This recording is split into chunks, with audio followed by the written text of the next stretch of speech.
pendapatan bulat sebagai retribusi daerah. Nah ini menarik ya, pendapatan bulat sekarang menjadi retribusi daerah karena amanat dari PP ya, PP 35 2023 ya, yang menegaskan bahwa intinya pendapatan bulat menjadi retribusi daerah. Ini Bapak Ibu. Kalau kita baca di PP 35 2023 ya, terus ada pasal 1 angka 12, retribusi daerah yang selanjutnya disebut retribusi adalah pungutan daerah sebagai pembayaran atas titik-titik. Nah, berarti kalau kita membaca ini pengertiannya apa? Retribusi daerah sebagai pungutan daerah sebagai pembayaran. Berarti pembayaran harus ada basicnya tarif. Berarti yang namanya tarif itulah retribusi, Bapak Ibu. Nah, oke ya, paham ya? Nah, ternyata karena tadi ada statement di PP 35 bahwa pendapatan bulat menjadi retribusi. Ternyata di dalam aturan BLUD di Permendagri 79 tidak semua pendapatan bulat menjadi retribusi. Oke, paham itu ya Bapak Ibu. Kalau kita lihat postur pendapatan bulat itu ada 4. Jasa layanan, hibah, hasil kerjasama, dan lain-lain pendapatan bulat yang sah. Jasa layanan clear itu. Itu berdasarkan pelayanan yang masyarakat membayar. Contoh kalau di rumah sakit melalui BPJS maupun non BPJS. Sekolah clear tuh, ada produksi yang dijual produknya ke masyarakat. Nah itu masuk di pendapatan jasa layanan. Nah, terus selanjutnya pendapatan bulat ternyata bukan hanya jasa layanan, ada hibah. Nah hibah itu retribusi bukan? Iya jelas hibah itu bukan retribusi. Hibah CSR tuh, retribusi nggak? Bukan. Sekolah, rumah sakit punya CSR. Bukan retribusi kan Bapak Ibu? Nah itu. Kalau bukan retribusi nggak diakuinya di mana? Sedangkan itu existing di BLUD. Ada. Nah, pengakuannya di mana? Lain-lain PAD yang sah itu masih ada. Gimana kita punya hibah CSR kok diakui retribusi? Ya salah kalau dipaksakan retribusi. Ya bukan retribusi Pak. Lah tapi ada. Masa kita nggak boleh terima CSR hibah? Toh BLUD selama ini dia ada pendapatan hibah. Nah makanya pengakuannya di lain-lain PAD yang sah. Hibah itu kan tidak ada tarif ya, hibah itu kan tidak memaksa. Makanya hibah itu harus istilahnya tuh susu tante. Susu tante. Apa tuh? Sumbangan sukarela tanpa tekanan. Jangan susu mami. Susu mami itu sumbangan sukarela maksa minta. Susu mami ya, sukanya kita yang tante-tante atau mami-mami. Nah, jadi itu Bapak Ibu. Ya CSR ya itu nggak bisa CSR diakui sebagai retribusi, ya aneh lagi. Retribusi kan tadi nih kita punya pemahaman adalah pungutan daerah sebagai pembayaran. Kan berarti ada pembayaran di situ, ada usaha kita memberikan pelayanan, ada tarif dibayar. Nah itulah namanya retribusi. Terus lagi pendapatan bulat yang ketiga apa? Hasil kerja sama dengan pihak lain. Hasil kerja sama dengan pihak lain bisa tuh masuk retribusi, yaitu apa? Dari pemanfaatan aset daerah. Kerjasama di BLUD, ada aset kita dipakai oleh pihak lain. Misalkan di rumah sakit punya ruangan dipakai bank, ATM, kantin. Nah itu masuk retribusi apa? Retribusi jasa usaha pada retribusi pemakaian aset daerah. Bisa retribusi. Tapi dilihat dulu, kalau dia di bawah 1 tahun dia retribusi. Kalau di atas 1 tahun dia lain-lain PAD yang sah. Nah, kelenger lagi tuh kita harus memilah dan memilih. Makanya jangan main-main sama BLUD. Bapenda mana? Ini ada Bapenda ya di Fitcon kan? Nah, biar puyeng. Jangan BLUD disuruh memilih BPKD tuh harus bantuin. Nah, puyeng lagi nanti. Nah, ini ada BPKD juga kan? Nah. Oke ya, tuh. Terus lagi yang keempat, pendapatan BLUD itu ada lain-lain pendapatan BLUD yang sah.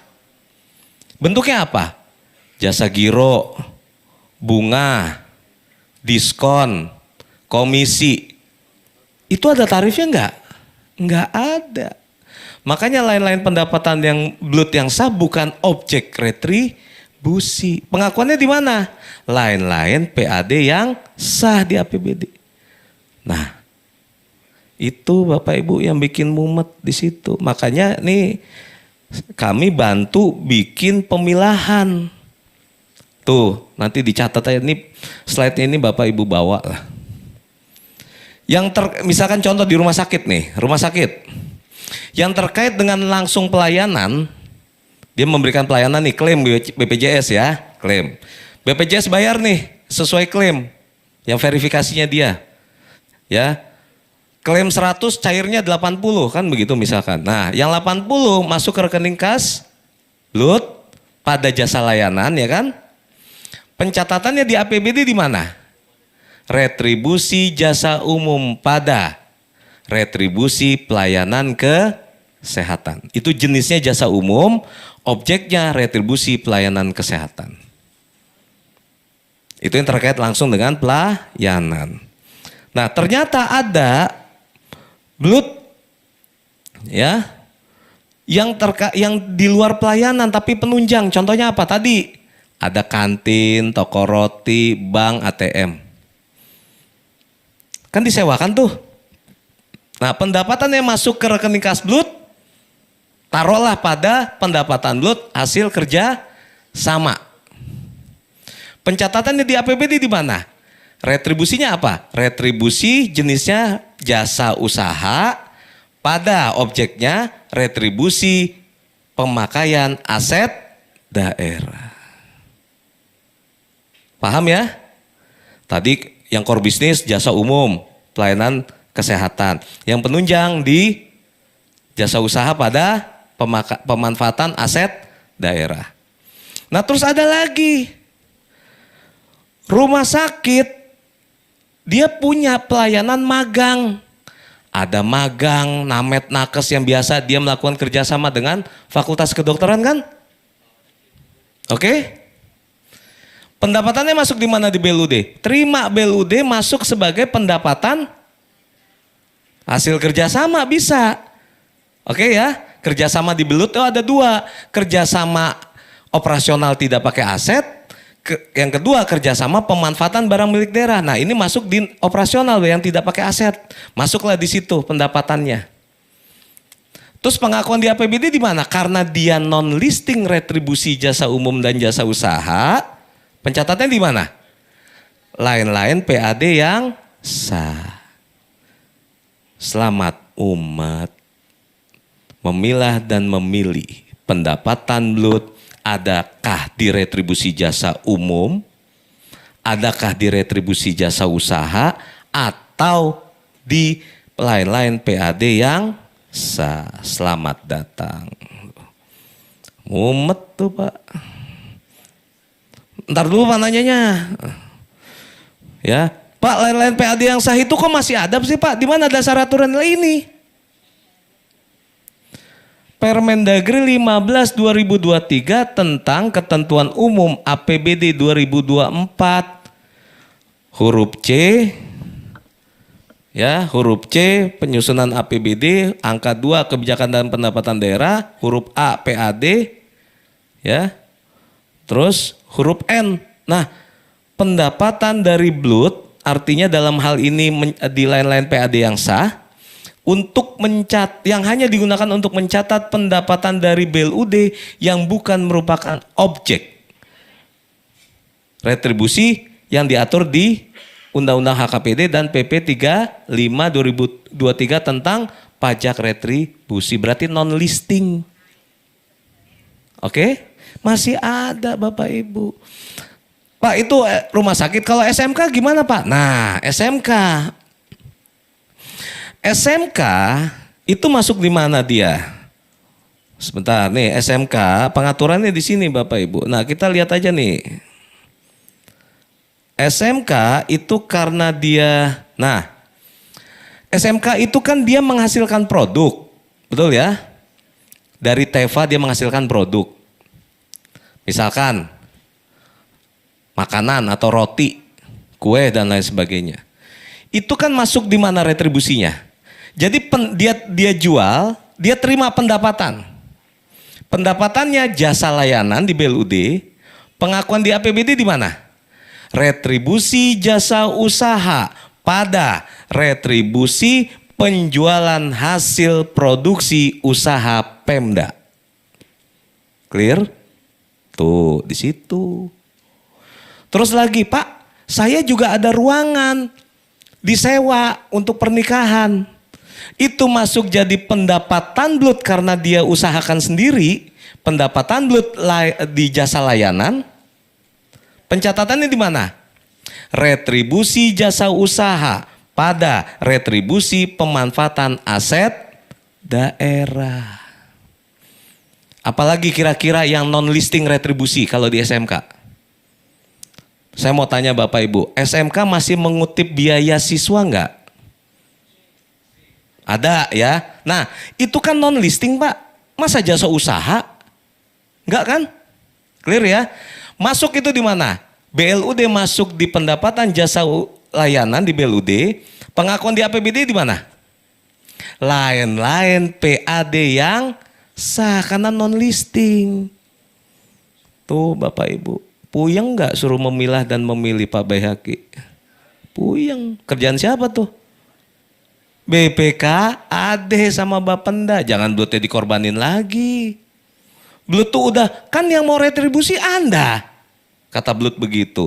Yuk sama-sama kita bantu di mapping Pak. Itu yang harus Bapak Ibu nanti melalui Biro Perekonomian Kabupaten terus juga bagian perekonomian Kabupaten Kota mengadakan rapat rekonsiliasi pengakuan pendapatan BLUD menjadi retribusi apa atau di luar listing. Itu harus clear kan di situ Pak. Kalau enggak kita ribut terus. Ya kalau BLUD-nya mah seneng, saya nggak diakui ya udah saya kantongin. Pungli kan jadinya, ayo mau ngaku, mau diakuin ini, Bapak Ibu ribut sendiri di internal. Oh ini dipaksakan harus jadi retribusi, nggak bisa. Jangan dipaksakan menjadi retribusi, nggak bisa Bapak Ibu. Dan ini masih rame, ada BLUD, contoh BLUD di Dinas Lingkungan Hidup. Ada dia BUPT sertifikasi Pak. Sertifikasi Pak. Lingkungan hidup tuh. Ayo. Nah dia itu objek retribusi jasa usaha enggak? Orang dia hasilnya sertifikat Pak. Coba. Apakah itu dipaksakan masuk di retribusi HPUD? Tadi hasil produksi usaha daerah. Coba. Logikanya nyambung nggak? Dipaksakan di situ. Padahal dia hasil dari pekerjaan dia itu menghasilkan sertifikasi Pak. Beda dengan SMK, dia menghasilkan produk kan beda. Produk yang dijual namanya pas itu penjualan hasil produksi. Ini kan bukan jualan produk dia Pak. Nah itu yang bikin mumet. Jadi kalau namanya itu di luar listing dianggapnya berarti dia lain-lain PAD yang sah pengakuannya. Tuh Bapak Ibu, jadi harus dipahami itu dulu konsep dari dari retribusinya. Jadi pahami dulu konsep retribusinya baru masuk nanti bagaimana kami BLUD ini mau masuk di retribusi yang mana. Jadi tidak bisa dipaksakan juga itu semua masuk di retribusi. Kacau balau nanti Pak. Ya. Nah itu penegasan ya, terus juga prinsipnya Bapak Ibu, jadi jangan kita khawatir, Pak kami tarif di Perda Pak. Kan kalau BLUD itu kan dengan perkada, tadi Pak Pak PLH Dirjen sudah sampaikan bahwa itu tetap fleksibilitas BLUT diatur dengan peraturan kepala daerah. Sebagaimana amanat PP 35 2023 pasal 33 dan 44 ini Pak. Kan diatur begitu tuh bunyinya. Prinsip dan sasaran dalam penetapan tarif retribusi jasa umum jasa usaha yang diberikan oleh BLUT ditetapkan sesuai ketentuan peraturan perundang-undangan mengenai BLUT. Clear? Di mana penetapan tarif BLUT dengan apa? Iya. Perkada. Bapak Ibu silakan mau rubah tarif perkada, mau nambah layanan di selama itu di dalam apa? Di dalam detil rincian objek, itu perkada eksekusinya. Perda biarkan aja. Loh ini amanat PP 35 coba. Nah, bisa diskusi tuh nanti ada Bapenda tuh. Ya. Bapak Ibu tahu proses perda gimana? Ya panjang kan? Iya sampai lama kan? Kadang nggak jadi-jadi. Iya. Walaupun secara aturan perda dievaluasi paling lama 3 tahun. Bukan artinya 3 tahun sekali nanti nungguin 3 tahun. Bukan, tapi dalam kurun waktu 3 tahun sebulan bisa dia revisi harusnya. Cuman kan proses perda, nah di situ Bapak Ibu. Ya. Masuk prolegda, dibahas di DPRD, ada proses yang panjang di situ dan lain sebagainya. Nah, jadi terus lagi ini PP 35 diatur lagi. Pemanfaatan dari penerimaan retribusi yang dipungut dan dikelola oleh BLUT. Nah, ini jelas bahwa Bapak Ibu yang BLUD walaupun dia retribusi, pendapatannya langsung dapat digunakan untuk mendanai penyelenggaraan BLUT sesuai dengan ketentuan peraturan perundangan. Nah terus ditegaskan lagi di pasal 50 ayat 3-nya ketentuan lebih lanjut mengenai pemanfaatan penerimaan retribusi yang dikelola oleh BLUT diatur dengan perkada. Peraturan gubernur, peraturan bupati, peraturan wali kota. Nah terus lagi ini maknanya apa? Bahwa yang Bapak Ibu lakukan melalui mekanisme rekening kas BLUD tidak di RKUD. Tuh PP 35. Jadi walaupun Bapak Ibu retribusi walaupun BLUD itu tetap mekanismenya ada di rekening kas BLUD-nya. Itu ya Bapak Ibu. Nah terus kami Kemdagri sudah menerbitkan surat 900.1.13.1 ke UDA tertanggal 8 Januari 2024. Halnya penjelasan terkait pelaksanaan PP 35 2023. Penegasannya apa? Penegasannya, nah ini di angka 6 Bapak Ibu. Ya silakan nanti dibaca ya. Terus lagi ditegaskan lagi di angka 8 huruf F bahwa di sini ditegaskan pendapatan BLUT, jadi retribusi ya yang dikelola oleh BLUT tidak masuk RKUD tapi ada di rekening kas BLUT tidak dijadikan bagi hasil desa. Termasuk tidak dapat dijadikan insentif pajak retribusi. Karena apa? Melalui mekanisme rekening kas BLUT bukan di RKUD. Itu ada penegasannya Bapak Ibu. Jadi jangan paranoid. Oh meningkat nih pendapatan BLUT, PAD dari BLUT. Retribusinya cuman dicatat fisik uangnya ada di rekening kas BLUT. Jadi tenang-tenang saja Bapak Ibu. Gak ada masalah. Jangan nanti mohon maaf ada pemahaman teman-teman Bapenda, oh karena Anda retribusi harus setor. Ngaco. Gak ada setar-setor. Karena mekanisme BLUT tetap dengan kelakuannya. Punya duit silakan terima, pakai langsung, hanya dilapor, tidak disetor. Selesai itu. Ya, pahami itu Bapak Ibu. Jadi gak ada pendapatan BLUT itu disetar-setor mentang-mentang retribusi ya. Bukan itu ya.